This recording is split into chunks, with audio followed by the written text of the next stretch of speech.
கும்பகர்ணன் 6 மாதம்தான் தூங்குவான், அடுத்த 6 மாதம் முழித்து கொண்டிருப்பான். ஆனால் திமுக கூட்டணி கட்சிகள் 3.5 வருடங்களா தூங்கிக் கொண்டிருந்தன. இப்போது திடீரென முழித்திருக்கிறார்கள். இது ஏன் என்று அவர்களுக்கு தெரியும். ஆனால் தமிழக மக்களாகிய உங்களுக்கு தெரியாது அல்லவா? அதை பற்றி தான் சொல்ல போகிறேன். திமுக தலைமையிலான கூட்டணியில் காங்கிரஸ், கம்யூனிஸ்ட் கட்சிகள், விசிக போன்ற கட்சிகள் இருக்கின்றன. சமீப காலமாக திமுகவும் அதன் கூட்டணி கட்சிகளுக்கும் இடையில் முரண்பாடுகள் நிலவி வருகிறது. சமீபத்தில் சிவகங்கை காங்கிரஸ் எம்பியான கார்த்திக் சிதம்பரம் சிறுபான்மையின சமுதாயத்தை சேர்ந்த மக்களின் வாக்குகள் திமுகவுக்கு கிடைப்பதற்கு முக்கிய காரணம் காங்கிரஸ் தான். ஆனால் தேர்தலின் போது ஒவ்வொரு முறையும் சீட்டு கொடுப்பது கெடுபிடி காட்டுகிறார்கள். தற்போது நடந்த முடிந்த பாராளுமன்ற தேர்தலில் 40 தொகுதிகளும் திமுக கூட்டணி வெற்றி பெற்றதற்கு ராகுலின் பங்கு மிக முக்கியமான. ஆகவேதான் 2026 தேர்தலுக்கு அமையும் தமிழக அமைச்சரவையில் காங்கிரஸ் இடம்பெற வேண்டும் என பேசினார். இதற்கு திமுக அமைச்சர் ரகுபதி, எங்களது முதல்வர் ஸ்டாலின் ஆற்றிருக்கும் சிறப்பான பணிக்கு தனி பெரும்பான்மை கிடைக்கும். யாருடைய தயவில் ஆட்சி அமைக்க வேண்டிய சூழல் எங்களுக்கு வராது என எதிர்வினை ஆற்றினார்.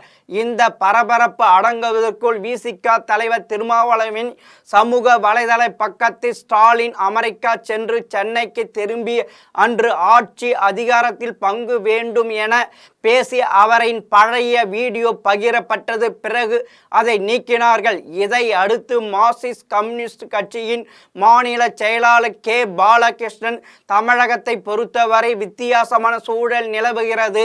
திமுக, அதிமுக ஆகியவை பெரிய கட்சிகளாக இருந்தாலும் கூட கூட்டணி வைக்காமல் அவர்களால் தேர்தலில் வெற்றி பெற முடியாது என்பதுதான் தற்போதைய நிலை. இரு கட்சிகளும் தனித்து நின்று வெற்றி பெறுவதோ ஆட்சி அமைப்பதோ சாத்தியமில்லை.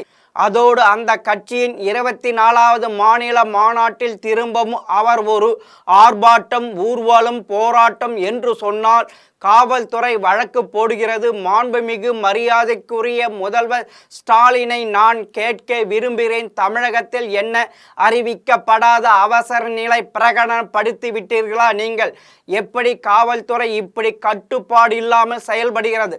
போராட்டத்தை கண்டு நீங்கள் அஞ்ச வேண்டிய அவசியம் என்ன?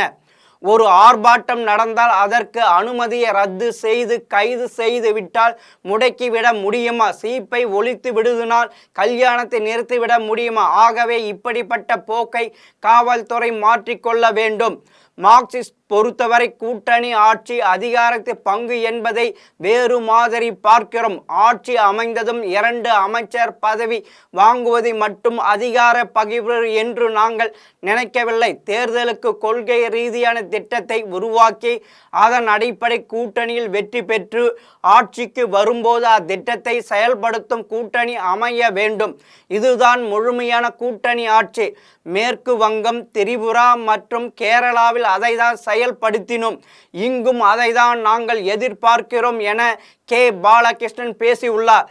இந்த பேச்சுக்கள் மீண்டும் கூட்டணிக்குள் சலசலப்பை ஏற்படுத்தியது. இந்த சூழ்நிலைதான் தமிழகத்தில் 500 அரசு பள்ளிகளை தனியார் தத்தெடுக்கும் முடிவுக்கு திமுக கூட்டணி கட்சிகள் கடும் கண்டனம் தெரிவித்தன. இது குறித்து மார்க்சிஸ்ட் கம்யூனிஸ்ட் கட்சியின் மாநில செயலாளர் கே பாலகிருஷ்ணன் அடுத்த கல்வியாண்டில் 500 அரசு பள்ளிகளை தத்தெடுத்து அந்த பள்ளிகளுக்கு தேவையான கட்டமைப்பு வசதிகளை அருகில் உள்ள தனியார் பள்ளிகளின் பங்களிப்புடன் நிறைவேற்றி தர நடவடிக்கை மேற்கொள்ளப்படும் என பள்ளி கல்வித்துறை அமைச்சர் பேசியிருப்பது அதிர்ச்சி அளிக்கிறது. இதன் நோக்கம் படிப்படியாக அரசு பள்ளிகளை தனியாரிடம் ஒப்படைக்கப்படுவதோடு கல்வியை தனியார்மயமாக்கும் தேசிய கல்விக் கொள்கையை மறைமுகமாக திணிக்கும் முயற்சியாகும். அரசு பள்ளிகள் தனியார் மயமாக்கப்பட்ட ஏழை எளிய விளிம்பு நிலை குடும்பங்களை சார்ந்த குழந்தைகளை கல்வி கேள்விக்குறியாகும். இந்த முடிவை உடனடியாக கைவிட வேண்டும். அரசு பள்ளிகளை மேம்படுத்த அரசு அதற்கான கூடுதல் நிதியை ஒதுக்கி கட்டமைப்பு வசதிகளை மேம்படுத்திட வேண்டும். ஆசிரியர் காலி பணியிடங்களை அனைத்தும் பூர்த்தி செய்திட வேண்டும் என தெரிவித்திருக்கிறார். இதேபோல் இந்திய கம்யூனிஸ்ட் கட்சியின் மாநில செயலாளர் முத்தரசன் இதற்கு முன்பு திமுகவினர் தூக்கி சாப்பிடும் அளவுக்கு ஸ்டாலினை புகுந்து தள்ளி கொண்டிருந்தார். அப்படிப்பட்டவர் சமீபத்தில் வெளியிட்ட அறிக்கையில் அரசு மற்றும் அரசு உதவி பெறும் பள்ளிகளில் பயிலும் மாணவருக்கு அரசு மாதம் ரூபாய் 1000 வழங்கி ஊக்கம் அளித்து வருகிறது. இதனால் உயர்கல்விக்கு செல்லும் மாணவர்கள் எண்ணிக்கை அதிகரித்து திறன் பெற்ற மனித வளம் உயரும் என எதிர்பார்க்கப்படுகிறது. இந்த நிலையில் அரசு பள்ளிகளில் 500 பள்ளிகள் அருகில் உள்ள தனியார் பள்ளிகளுக்கு தத்து கொடுக்கப்படும் என்பது ஊரக பகுதியில் அடித்தட்டு மக்களின் கட்டணமில்லா கல்வி பெரும் வாய்ப்பை பறிக்கும் பேரபாயம் கொண்டது என்பதை அரசு கருத்தில் கொள்ள வேண்டும். ஊரக பகுதியில் இயங்கி வரும் ஆரம்ப பள்ளிகளில் பெரும்பாலும் பட்டியலின மிகவும் பிற்படுத்தப்பட்ட சமூக பிரிவு மாணவர்கள் தான் பயின்று வருகின்றன. இங்கு பல வகுப்புகளுக்கு சேர்ந்து ஒரு ஆசிரியர் என்ற முறையில் கற்பிக்கும் பணியில் ஈடுபடுகின்றனர். இதனால் மாணவர்கள் இடைநிற்றல் அதிகரித்து வருகின்றது. இந்த சூழலில் அரசு பள்ளிகளில் 500 பள்ளிகளை தனியாரிடம் வழங்கும் திட்டத்தை மறுபரிசீலனை செய்து கைவிட வேண்டும் என தெரிவித்துள்ளார். இதற்கு பிறகுதான் ஸ்டாலின் அரசு தனியார் தத்தெடுக்கவில்லை என அறிவித்திருக்கிறது.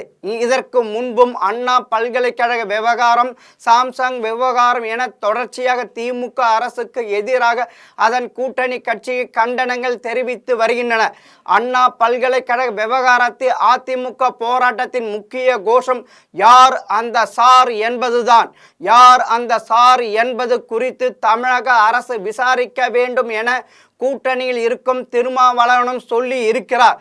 இது வரவுள்ள சட்டமன்ற தேர்தல் கூட்டணியின் மாற்றத்தை ஏற்படுத்துமா என்பதை குறித்து சில அரசியல் ஆர்வலர்களிடையே பேசுகையில் திமுக அரசின் நிர்வாகத்தில் சில சிக்கல்கள் எழும்போது கூட்டணி கட்சிகள் மீதும் வேடிக்கை பார்ப்பதாக விமர்சனம் வைக்கப்படும். அதனை தவிர்க்க கூட்டணி கட்சிகளும் முக்கிய வழக்குகளில் தங்களின் கண்டனத்தை தெரிவிப்பார்கள். தமிழகத்து கூட்டணியின் முக்கியத்துவத்தை பெரிய கட்சிகள் அறிந்துதான் உள்ளன. அதிமுக கூட வலுவான கூட்டணி அமைப்போம் என்றுதான் சொல்லி வருகிறார்கள். புதிதாக கட்சி ஆரம்பித்துள்ள விஜயும் ஆட்சியில் பங்கு என கூட்டணி கணக்கோடுதான் தொடங்கினார். திமுகவும் இது தெரியும். கூட்டணியாக வலுவாக உள்ள திமுக தரப்பு கூட்டணி அத்தனை எளிதில் விட்டுவிடாது.